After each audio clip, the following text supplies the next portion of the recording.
What's up, everybody? It's Peter Tragos, the lawyer you know, and on this channel, we break down the trials and cases you care most about so you can understand how the American civil and criminal justice system works. And we try to make sure you understand what your rights are in every situation, which is why we try to walk you through the entire legal process while also answering your insightful questions along the way. And while it's not legal advice, it's always exciting. So buckle up for another episode of The Lawyer You Know.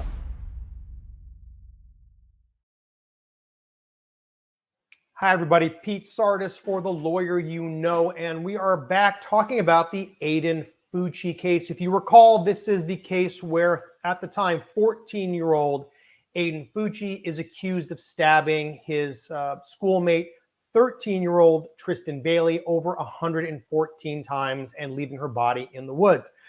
Today, we're going to talk about what's kind of happened over the course of the last few weeks as we progress to the February 6th trial that is supposed to begin in this case. But before we do that, if you enjoyed this video, give me a thumbs up. If you've enjoyed this series, please subscribe to our channel. And as always, if you have questions or comments, leave them for me down below. All right, let's get into it.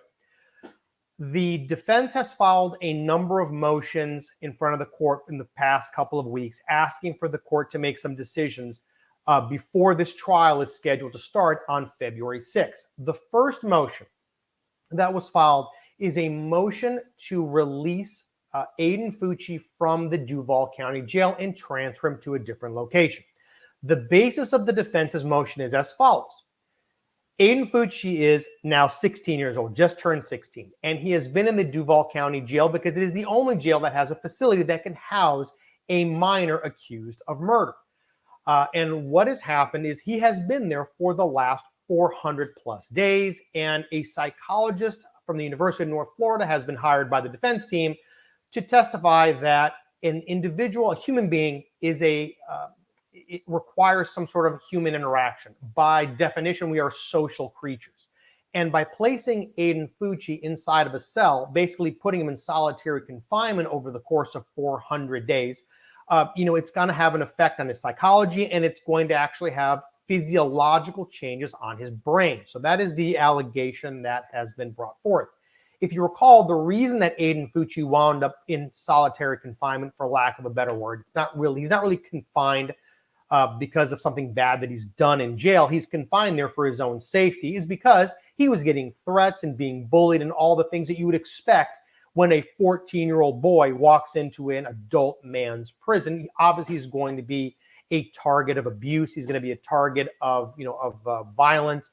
So what they did was, to protect him, they put him in solitary. Now, understand that Aiden is in the jail for Duval County. Duval County is the largest county in the country. A little tidbit of a little fact, a useless fact there. It is the county where Jacksonville and the surrounding area is. This case is actually in St. Johns County, which is one county south of Duval, which is really more the St. Augustine area. But that county does not have a jail with a facility that can house Aiden Fucci. So what they did is they called up their partner sheriff's office in Duval County and asked to transfer him there.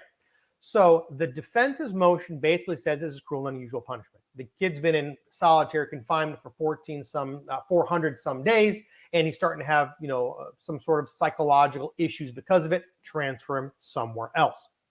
The state's position, and I think the sheriff of Duval County probably said it best, was, when you're accused of murder, you lose the right to pick the facility in which you're going to be incarcerated in. And that's kind of what the judge's position was. At this point, the court has denied that motion. Aiden Fucci will stay in Duval County at that facility. He is safe. And that's where he's going to be until this trial starts on February 6th. Now, speaking of this trial starting on February 6th, the next motion that the defense has filed is a motion to transfer venue. What they're asking for is that the case be sent to a different location, a location where the publicity of this case may not have been as far-reaching as it is in St. Johns County, so that Aiden Fucci can have a fair and impartial trial, because he has the right to a fair and impartial jury pool. So We've done this in the past. This is frankly very common in high-profile cases. And what the defense is basically saying is this. There is so much publicity. There is so much information about this case that is in the general public, especially in St. Johns County, that the chances of us finding people that are going to be fair and impartial to sit on this jury are nil. Therefore, what we need to do, Judge, is send this to a different county, whether it's Hillsborough, which is where Tampa is, or Miami-Dade, or I don't know where. But we got to send it somewhere else where there's not as much publicity so that we can find a group of people that can be jurors and that can judge this case on the merits and not by what they've heard in the press or not what they have as preconceived notions based on what they've already absorbed through other media or social media outlets. So probably a very reasonable motion. Here's, from a lawyer's perspective, what I think is going to happen. I'll just tell you all that the court has considered that motion, has not denied it outright, but has indicated that he's going to reserve ruling until we get closer to that actual jury trial date, which is February 6th, which is when this is supposed to start with jury selection. Here's what I anticipate is going to happen. Can you get a jury in a location where there has been publicity?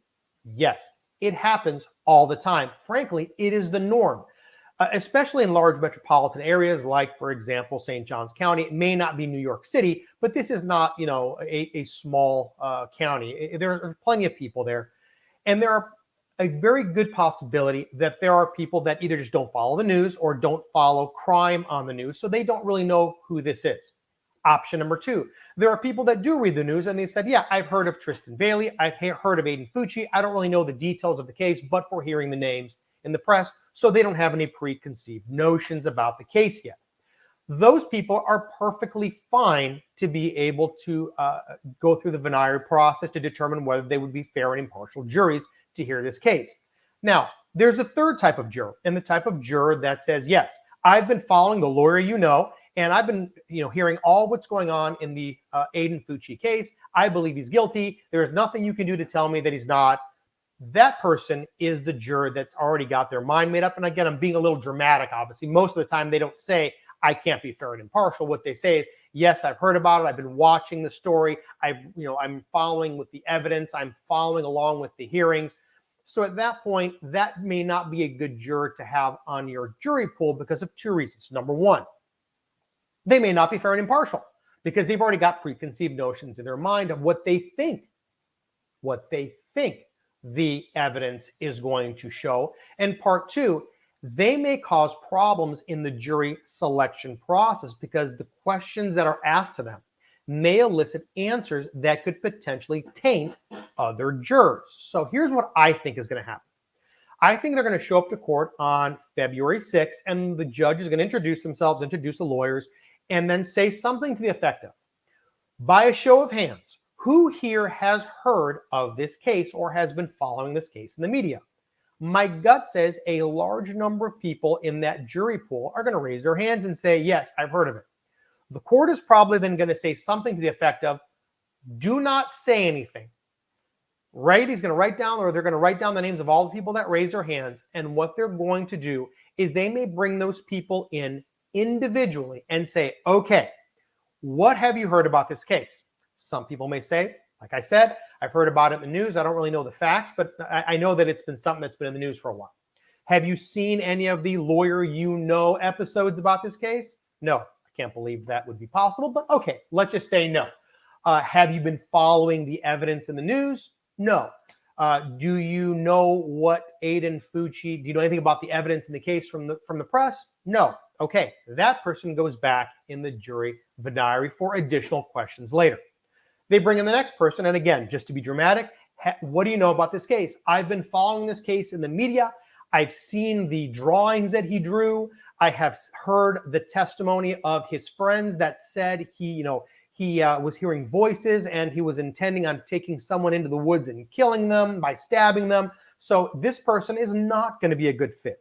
And they're probably going to release that person. And if they don't just let them go home, they may say, you're not good for this case. Go over to courtroom number 6 where they're doing a civil trial and sit in that jury pool.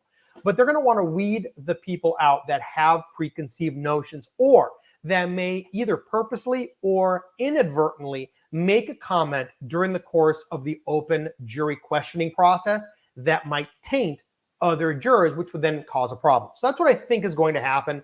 And I think this is going to be a very long and intensive jury selection process. I truly think that this is probably going to take days to actually whittle down the pool to a place where they can actually pick a jury. Now, let's talk about what the defense believes might happen. They believe they're going to go to court and the judge is going to say, who here has heard of this case? Everybody's going to raise their hands. And as they're going through the process, the parties are going to realize very quickly that everybody in St. Johns County has heard of this. Everybody has heard the prosecutor's public comments about the evidence in the case. Everybody has a preconceived notion about Aiden Fucci and the commission of murder. Everybody has heard about Tristan Bailey and they've seen the pictures of her in the press. And let's be honest, she's a 13-year-old girl that's a victim in a brutal murder. And they just can't get over that fact. So they can never come into this trial and look at Aiden Fucci as innocent until proven guilty. And if that does happen, then the court is going to reconsider this motion and make a decision about where they're going to send this case to be tried. Now, if that does happen, chances are this case is not going to trial in February of 2023. They're going to have to continue the trial simply because they're going to have to do some research about what county they can send this to that would have a better jury population that might afford a more, I should say this way, might afford a larger pool of people that a jury can be picked from. Because remember, at the end of the day, even though we all feel for Tristan Bailey, a 13-year-old girl whose life was cut way short in a very brutal manner, the purpose of this jury trial is to give Aiden Fucci his constitutional rights to a fair and impartial process where the prosecutor proves his guilt beyond a reasonable doubt to a jury of his peers and not anything beyond that. So what we say to people, and one of the questions that I believe the juries, the lawyers are going to ask the jury of an ire is, if you were in this jury box right now, based on what you know about this case right now, what would your verdict be? And I expect that a lot of people may say guilty from what I've heard. And those people are automatically excluded. Why? Because at the time that that question gets asked, the prosecutor has not put any evidence before a jury for them to consider guilt or innocence. Therefore, if at the time the question gets asked in jury selection, you have to be not guilty because you've heard nothing. So based on that alone, that presumption of innocence, as we call it, you would have to come back with a not guilty verdict. I think you're going to see a lot of people fall into that trap and say, based on what I know, he's guilty. Preconceived notions. So we'll see how that plays itself out in the beginning of February. I'll try to follow it as best I can and give you updates when that happens. Other than that, not really much in the news. There are things that we already knew. For example, we knew that Aiden Fucci had a number of friends that he had bragged to that he had been hearing voices and that he wanted to murder somebody. He wanted to take somebody into the woods and kill them. We know that there have been a number of drawings that he had done allegedly that are very disturbing in nature. We know that Aiden Fucci was seen on video going into the woods with Tristan Bailey and then exiting the woods by himself, kind of at the time when the alleged crime had occurred. We know that that stuff's kind of hit the press in one way, shape, or form. So there's really not much there. I did learn recently that there was a leak that Tristan Bailey had the word karma written on her ankle with a smiley face in blue pen. So I presume that the state attorney's office, which is the prosecutor's office here in Florida, has done a handwriting sample to determine whether or not they can corroborate the handwriting to somebody, potentially Aiden Fucci or not. Again, that's not been publicized, so I don't really know if that's the case, but that's my presumption that if you hear something like that, that would be what would normally occur. One of the great things, in my opinion, about Florida as a jurisdiction to have a criminal trial in is Florida has a very open discovery process. We do not have trial by ambush here. And what I mean by that is, and a lot of people in other states, you don't have this. So this is going to be foreign to you all. In Florida, the state attorney's office is obligated to provide written discovery to the defense, meaning they have to tell them the names of their witnesses, the exhibits they intend to put into evidence, any exculpatory evidence that they may have uncovered in the course of the investigation, things of that nature. And that duty is continual. So if they find something in the course of the investigation that postdates the initial discovery disclosure, they're obligated to continue to provide documents if the defense elects to participate in that discovery. Now, it goes both ways. The defense is also obligated to provide the names of witnesses and any exhibits that they intend to use during the trial so that the state can have it. One other thing that we have in Florida that is very rare throughout the country is something called deposition testimony in a criminal case. In other words, the defense has the right to take the sworn statement, the deposition, of every witness listed on the state's witness list and anybody else that they feel may be a witness.